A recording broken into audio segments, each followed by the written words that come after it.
My first barbecue event turned out to be like hell. Not only was I busy preparing for the event, but on the day itself, I was the only one running around in the scorching summer heat. "We're running out of meat, go buy some." My husband, who should have been the organizer, seemed to be enjoying himself, acting all high and mighty in front of the employees. "Hey, servant! Where's the beer? What are you doing? You're a servant, so get to work." Apparently, my in-laws really liked the word servant. Every chance they got, they called me a servant. It seems like this family really wanted a servant, and that's why they married me off to Kent. Not only did they take advantage of me, but they also looked down on my dear brother. Most unforgivable of all is their attempt to steal not only the dignity of others but also the precious mementos of my beloved parents. I won't let these people have their way anymore. I will protect what is dear to me. I will never forgive them for trying to take away what is precious to me. My name is Natalie. I'm a 35-year-old housewife. I've been married to Kent, whom I met through the introduction of the manager of the convenience store where I used to work, for 3 years now. Kent, 42, runs a small company. Kent's parents, who were regulars at the convenience store, begged me to marry their son. I don't have parents. They both passed away from illness when I was in junior high. So, I've been working hard all my life, with no time for love or marriage. Then came Kent, the CEO, and warm in-laws who liked me. When I met him, Kent was gentle, kind, and a true gentleman.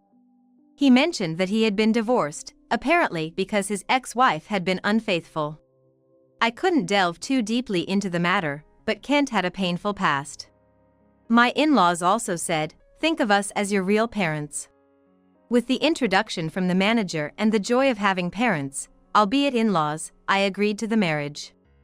The dream of a happy married life was short-lived. I came to know reality. Marriage has taught me something. The Kent family, including Kent himself, is a bit unusual. Right after we registered our marriage, Kent said something to me. "Sorry, but I'm officially single at work. You know our company deals with cosmetic samples, right? So, being a single, handsome young CEO is appealing to our female clients and business partners." There were many things I wanted to retort, but first, I couldn't help but shiver at Kent calling himself handsome. By the way, even though he's said to be single, it's not like he's hiding the fact that he's divorced. According to Kent, being divorced adds a touch of sadness and humanity, which apparently plays well externally. Is this also part of his self-promotion? Despite my confusion, for the time being, I followed Kent's lead.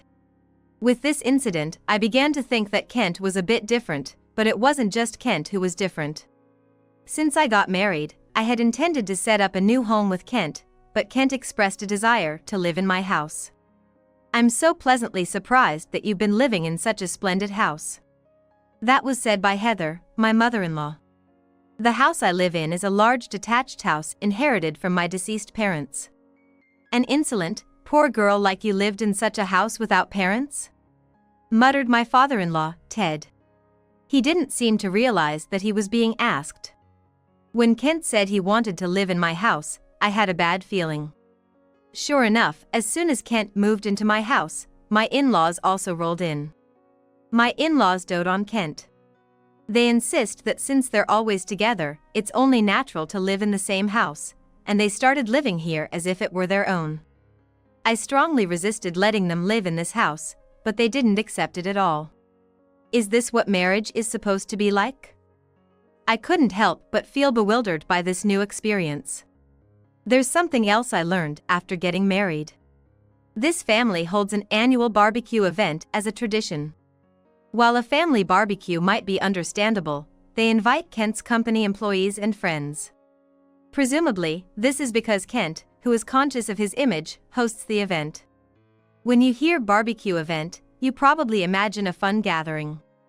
In the first year of marriage, I was looking forward to it a bit too. However, for those who married into this family, it turned out to be a major test event. I heard that there are about 50 participants every year. I was wondering who would be managing such a large-scale barbecue event, And then Kent came to me with a smile and said, "You're a hard worker, so I'm counting on you. On the day of the event, make sure to take good care of everyone."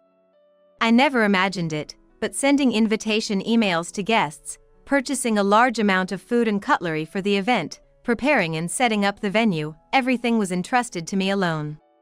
For me, the first barbecue event was like hell. Not only the preparations for the event but also on the day itself, under the scorching summer sun, I was the only one running around. My husband, who should have been the organizer, seemed to be in high spirits, boasting in front of the employees. "We're running out of meat, go buy some." Despite the employees offering to buy it themselves by saying, "We'll go buy it," Kent shook his head and said, "No need, just enjoy yourselves. I'll have my servant take care of the shopping." The word servant made me react strongly. Even if he presents himself as single at work, isn't calling me a servant going too far? To make matters worse, my in-laws also started using that term. "Hey, servant, there's no beer. What are you doing? You're a servant, so get to work."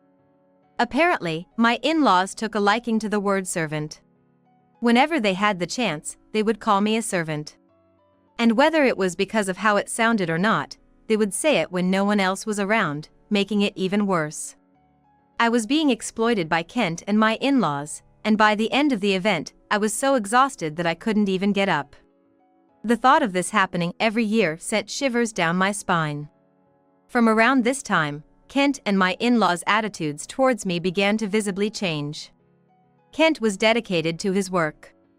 However, he also had the mindset that as long as he did his job properly, he could do whatever he wanted.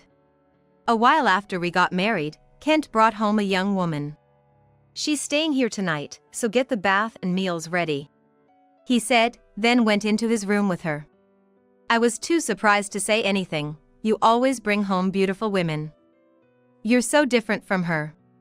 And Heather laughed as if it were nothing. Unable to believe this was normal, I followed the two to Kent's room. As I was about to complain and opened the door, I heard the woman's moans from inside. Feeling numb, I couldn't say anything and just cried in my own room. The Kent I saw at first, who seemed kind and sincere, was probably just acting. The in-laws were no different. My unemployed in-laws treated me like a servant during the day. It was natural for them to demand meals whenever they pleased and to make a mess that I had to clean up. Then, they would demand things like bread from a bakery that required quite a drive to get to, saying, "I want to eat it now, so go buy it."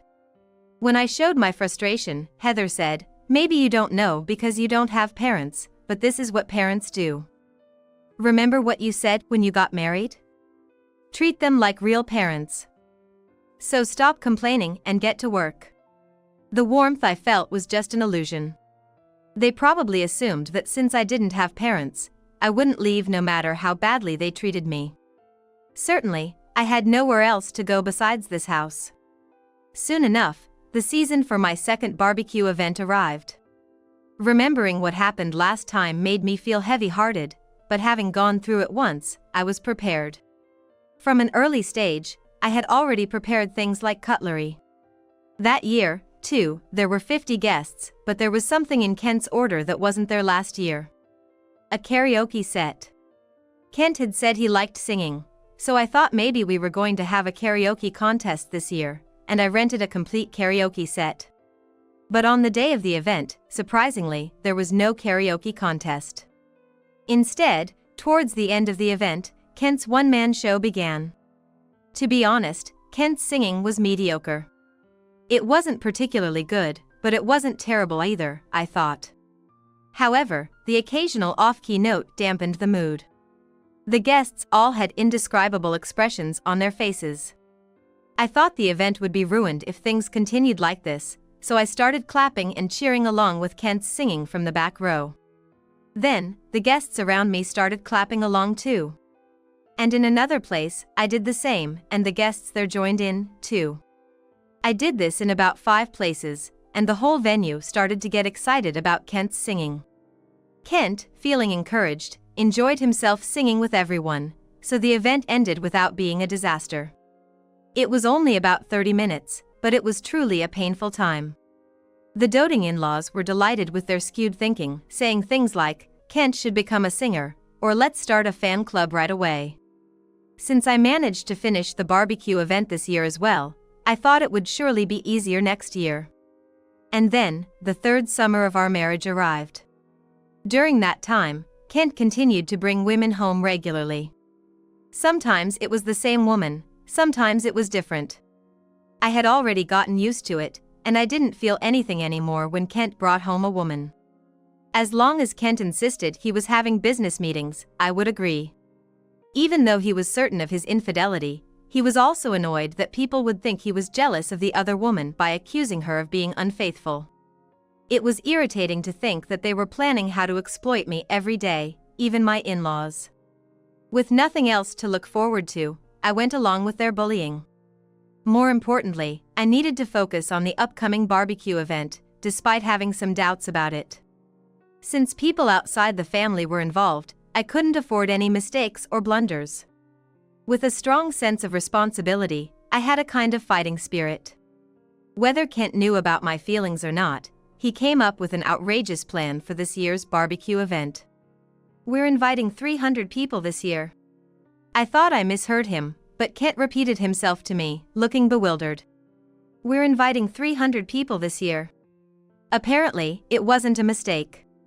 Kent planned to have 300 guests at this year's barbecue event. Previously, it was only about 50 people, so it was simply 6 times as many. "Hey Kent, I can't believe I'm asking, but am I going to prepare everything alone again this year?" Heather immediately replied to my question. "What are you talking about?" "Of course you are. You've been doing it all along, so you can handle it this time too." It seemed she had no intention of helping at all. Honestly, I didn't expect her to. However, I was puzzled as to why they suddenly decided to invite 300 people. Then, Ted began to speak with a heavy breath. Kent's performance last year was outstanding. The guests were very pleased with Kent's performance. So, this year, we're going to have Kent's one-man live show. I almost dropped the smartphone I was holding in my hand. I was astonished by the outrageous idea of Kent's one-man live show. Ignoring my feelings, the conversation continued. "Surprises are always good, right? We'll suddenly turn off the lights in the middle of the barbecue. Then, Kent, who is changed into a costume, will appear. Wouldn't an a cappella be good for the first song? It'll really grab everyone's hearts." I couldn't say anything. Even the brief entertainment of about 30 minutes last time was barely exciting. Especially for a live performance in front of 300 people, which even semi-professionals find difficult to attract. Just preparing for the barbecue for 300 people was already daunting, let alone setting up for a one-man live show. I couldn't even imagine how much budget would be needed. We've been collecting a $20 participation fee for this event every time. But this year, unbelievably. After all, it's a $100 per person. Let's make it grand. They said, making outrageous statements. Even I, who had my limits, objected. Isn't $100 per person maybe a bit too much? The participation fee should remain the same as before, don't you think? At that point, Heather loudly interrupted me. "You really are clueless. Kent's going to sing, right? You should pay a fee to the artist. Why are you making a fuss about something so obvious? This is why poor girls like you, who have no parents, lack common sense and are troublesome." Up to this point, it could have been a joke about misunderstanding family members, but with Ted's words afterward, I couldn't remain calm. "The money collected will be used for renovating this house, so stop complaining." It was news to me. What did he mean by renovating this house? I confronted Kent about it. "Kent, what do you mean? This is my house, right? I didn't give permission for renovations." Kent sighed and said, "What's wrong with it? It's just remodeling to suit Dad and Mom's taste. It's our house too, not just yours, so don't butt in, you noisy brat. In the first place, I never intended to let my in-laws, let alone Kent, live here.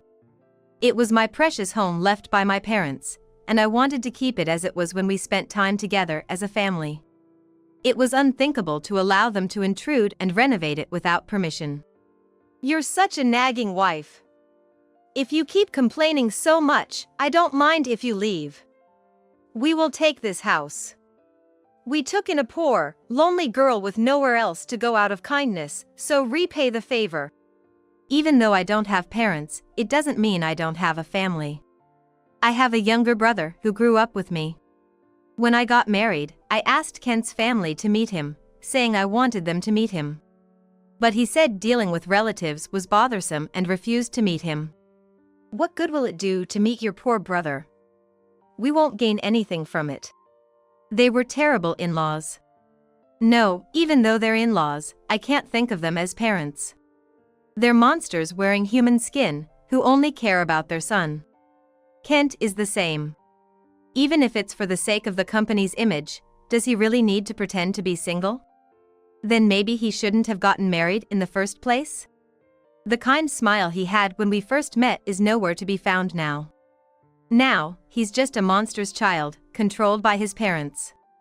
I had begun to realize it around the time of my second barbecue event after getting married, but Kent's family must have wanted me and Kent to get married so they could have a servant. And not only did they exploit me to their heart's content, but they also looked down on my precious brother. What's unforgivable above all is that they're trying to take away not only my dignity as a person but also the precious memento of my parents. I won't let them have their way anymore. I will protect what's precious to me. I will never forgive them for trying to take away what's precious to me. First, I searched for a venue suitable for a barbecue event for 300 people. I immediately contacted a large venue I knew of and made a reservation. Moreover, when I mentioned that we would be having a live performance, they said they would set up a stage for us. And out of goodwill from the event company, they also arranged for sound operators and lighting. I felt reluctant to accept their kindness, given Kent and my in-laws' selfishness, but I decided to take advantage of it. Food items have already been arranged to be swiftly transported on the day of the event with the help of the event company. Cutlery has also been divided into approximately 50 tables, with each table accommodating 6 people so that everything can be self-contained at each table. Beverages will be available at several dedicated counters throughout the venue, allowing guests to easily pour or retrieve drinks themselves. Various measures have been taken to ensure that guests are not inconvenienced even with minimal staff present. I was also dragged into assisting with Kent's costume fitting. Ted's sense of style went overboard, resulting in costumes that seemed like they belonged to a singer from a different era, completely incompatible with the Reiwa era. It seems that the Kent family has been practicing singing in karaoke boxes every night. I won't stop them anymore. Let them embarrass themselves with their one-man live show or whatever else they want to do. Since the first song is supposed to be a cappella, just imagining Kent's singing ability in that style is ridiculous. With a grand stage being set up and flashy lighting, any shortcomings will be exposed even more.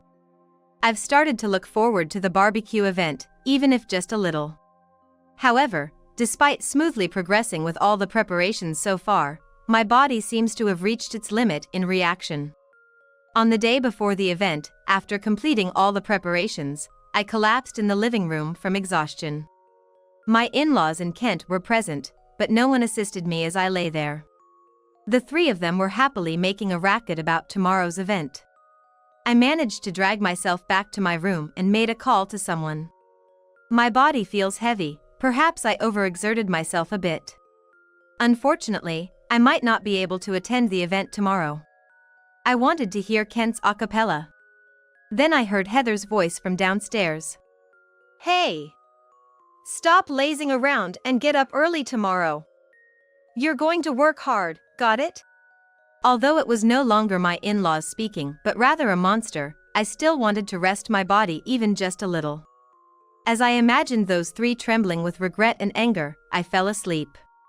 The next morning, I was struck by intense chills. My body and head hurt, and I felt too dizzy to get up. Despite my condition, Heather paid no mind and said, "How long are you going to sleep? You lazybones. Get up and start working. Today is an important event. With that, she ripped the covers off my bed. This person has transcended being a monster and become a demon. While she complained to me for not moving from the bed, Kent entered the room. It's okay, Mom. Let the lazy one be and let's have fun on our own. With Kent's words, Heather finally calmed down. Then Kent looked down at me, who was lying down. Listen, you. Whether you're here or not doesn't matter to me. If anything, I'd be less stressed without you around. Understand? I never thought of you as a wife or anything. When I get back, we're getting divorced. With that, he handed me a completed divorce form. For my part, I was rather lucky that I didn't have to go get divorce papers. Kent threw out one last remark, pack up your stuff, but I wondered why I had to pack up. I need to firmly remind them that it's their responsibility to pack up. They left the house, laughing happily, carrying Kent's outdated stage costumes tenderly. Without me, how will they manage the event? Well, Kent calls himself a charismatic figure. Considering he's running a business, I assume the employees will help out. When they return, I'm sure they'll have good news to share. In the late afternoon, the Kent family returned home. Their demeanor had changed completely from the cheerful atmosphere when they left. Everyone came home looking downcast and silent. Welcome home, everyone. You seem a bit down. Is something wrong? I asked, but neither Ted nor Kent responded, wearing expressions of disappointment. The situation unfolded just as I had expected, and I found myself starting to feel amused. In the midst of it all, only Heather must have glared at me. And in the next moment, her expression turned startled. Who's that person? Sitting on the sofa and receiving an 4 drip beside me, she was surprised to find a stranger, a man, nearby. The person they referred to was adjusting the 4 drip while greeting them. Nice to meet you. I'm Dr. Arthur Milan. Arthur greeted politely to the 3 of them. I was called here. You said you weren't feeling well, right? So, how was the event? I'm sorry I missed the live performance. I'm pretty sure my personality is equally unpleasant. Success wasn't on the cards anyway. Huh? It was obviously fantastic. It was a huge success. It was even better than last year. I wanted to ask what was so great about it, but it seemed they weren't going to tell me the truth. In that case, I'll have to ask someone who was at the venue about the situation.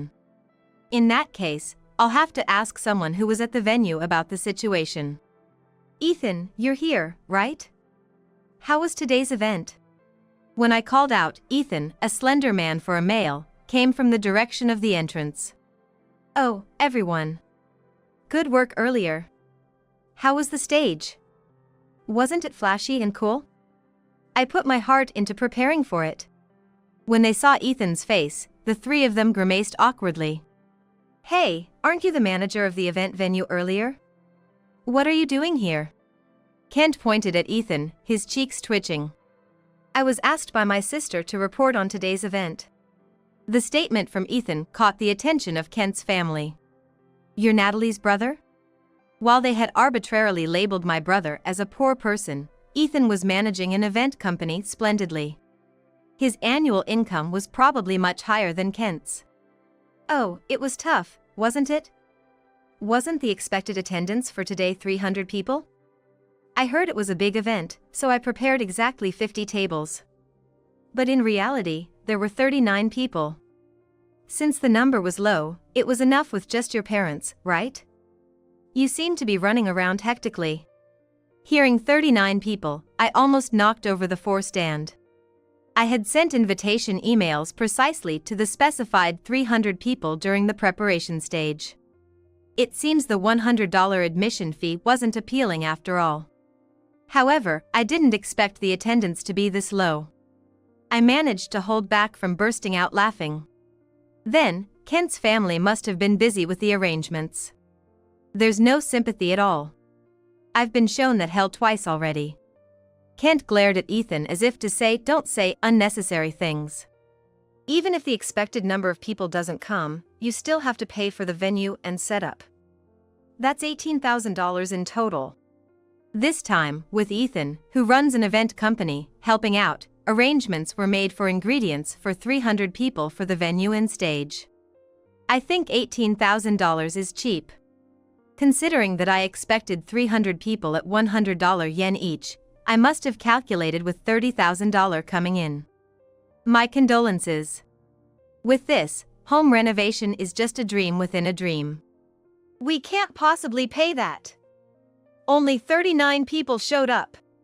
While Kent trembled and said so, Ethan replied with a smile on his face. It doesn't matter. In contrast to Ethan's smiling face, Kent's family seemed to be getting older and older. From Ethan's remarks, it's likely that the live performance was a huge failure. Last year, I did my best to liven things up. There's no way Kent's singing would liven up without any preparation. Even if the 39 people who came knew in advance about Kent's solo live performance, they might not have come. No, they probably wouldn't have come. Kent is misunderstanding me. He called me a poor person, but he's the one who's mistaken. Kent. You're not as cool as you think you are. Is the 4 finished? Arthur said so and gently removed the needle from my arm. Seeing that, Kent began to shout as if he had realized something. Natalie, didn't you do something with that guy, saying he's a doctor? Right? I'm going to divorce you because of your infidelity. I'll sue you for damages, so be prepared. With Kent's speech as if he had cut off the head of a demon and his family joining in, too. You're a dirty wife. Lying about being unwell and bringing a man in on your husband's important day. I'll claim damages from you too for the mental anguish. Don't leech off a doctor or a rich man, you're truly the daughter of beggars. To Kent and his family's filthy remarks, I could only sigh. Arthur is my brother. At my words, Kent's family stopped moving. Huh? Then this event company is? They said, looking at Ethan. He's my brother. He's my brother. Both of them are my brothers. The 3 of them opened their mouths wide in surprise. It's understandable. After all, the people who have been berating me as poor are doing much more splendid work than I imagined. As a doctor, I'd like to say that the cause of my sister's collapse was overwork. How much did you make my sister work, as a housewife, for her to end up like this? This is abuse. Shall we go to the police? In response to Arthur's calm words, Heather reacted promptly. I'm not abusing her. What nonsense. You have a bad ear. You don't understand because you don't have parents. Children are supposed to serve their parents. I'm just teaching my parentless daughter the value of parents. In the end, she even screamed that if I said it was abuse, I should provide evidence. It's great that she's raising the flag herself. Evidence, well. I always carry a voice recorder at the advice of someone. I had doubts about you guys around the first BBQ event. I said so and took out a small voice recorder from my pocket. Since I was being bullied every day, so I can usually tell when something unpleasant is about to be said. I press the record button quickly at such times. So, about 2 years' worth of audio is securely stored. At my words, Kent and his family turned pale. But still, only Heather came back with a strong rebuttal. What? Isn't that eavesdropping? You're the one who's going to be guilty of that. To Heather, who was as strong as ever, I was truly amazed, but I didn't care anymore if my ties with these people were cut. When I thought it was time to deliver the final blow, someone's voice was heard again. Shall we file a civil lawsuit then? Everyone looked at the voice. Kent's family was puzzled by the man who entered the living room. Ah, Joe, you're early. At my words, the 3 looked surprised. For people as stupid as them, they're surprisingly perceptive. Joe is my eldest brother. Naturally, the 3 showed expressions of shock. Joe continued his speech without paying attention to them. I was happy to hear that my sister was getting married. But I couldn't understand why I never met her even once. I listened to my sister's story and investigated Kent. You said you were divorced once to my sister, but you're actually divorced 4 times, aren't you? At Joe's words, Kent's face twisted slightly. It's not good to marry my sister, saying you're divorced once, right? Moreover, you've been committing adultery for a long time, haven't you? After being told this far, Kent opened his mouth. I don't know if you're her brother or what, but what authority do you have to investigate me? Don't mess with me. What civil lawsuit? You're not a lawyer, are you? So, as Kent shouted angrily, I told him the truth. Joe is a lawyer. I officially commissioned him this time. Joe also advised me on the voice recorder. Kent's face froze with anger still on his face. Joe mercilessly began to finish off Kent. After all, you'll likely be sued by several women. It seems you received large sums of money, hinting at marriage. I assume each woman will demand compensation, so the total will likely be tens of thousands of dollars. Kent slumped to the floor, his knees buckling. Ted also seemed to be holding his head in his hands. Only Heather seemed to have not given up yet. Hey, if you're Natalie's little brother, that makes us family, right? Let's stop fighting as a family. Okay? It was bad that we didn't meet. But let's get along from now on. What a terrible statement to make, shifting the blame onto oneself. Perhaps because the person I thought was a poor brother turned out to be a manager, a doctor, or a lawyer, they easily changed their tune. I don't understand the meaning, so I'll give up. We are not your family. Family? Unfortunately, Arthur just went to submit divorce papers. It seems they were accepted without any issues. So, we'll decline your proposal, Heather. So Heather, known for her usual composure, also froze in place. Her face quickly turned pale. Well, please take care of the payment for the event, which amounts to $18,000 for now. I acknowledge the abusing of my sister, and as a doctor, I'm going to call the police. As for me, we will discuss various matters in court. I remember hearing that you called my sister a poor girl. I would like to correct you on that. My sister is the reason we are where we are today. She raised us well on behalf of our parents. We have never felt poor. I think you are the poor people who are poor and dirty at heart. Before we knew it, the Kent family had sat down with 3 others on the floor, their faces pale. As much as it pains me in despair, I couldn't stay here forever, so I also spoke up. So, please gather your things and get out of here. This house is precious to us siblings. I said to them with the most genuine smile I could muster. This would be my first and last smile directed at them. They brought this upon themselves. The 3 of them happily go to hell together. The Kent family left, and the refreshing air returned to this house. I heard that those 3 monsters were kicked out of this house and moved into a small apartment together. Since then, my brothers have started to visit me frequently out of concern. I went to report my divorce to the convenience store manager who introduced me to Kent, intending to apologize, but instead, I was apologized to by the manager. Natalie, I'm sorry. If I had known they were like that, I wouldn't have introduced you. I'm really sorry. I learned that after that, Kent's parents appeared at this convenience store. And apparently, they caused a scene in the store, saying, "You introduced us to such an outrageous woman. Pay us compensation," causing a commotion. The manager reported them to the police, and the parents got into trouble. Apparently, Kent's parents initially wore a mask in front of the manager.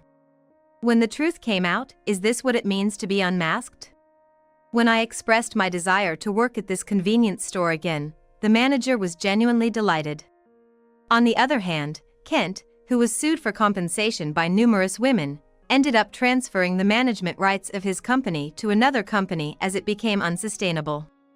Of course, I'm also claiming compensation from Kent. In addition to compensation, I'm also adding the issue of Kent's past divorce record falsification and the abuse towards me. Nevertheless, being divorced 4 times is surprising. It seems Kent's family tried to conceal his divorce history. It was a little later when I learned that Kent's previous wives left him because the infamous barbecue event was too painful. At any rate, I'm satisfied that I was able to protect this house. Despite all the terrible things that were said, I have my brothers who protected me. They are truly irreplaceable family. Today, my 3 brothers came to visit. There was still the same warmth as before. I intend to continue living happily, protecting this house left by my parents and my precious 3 brothers.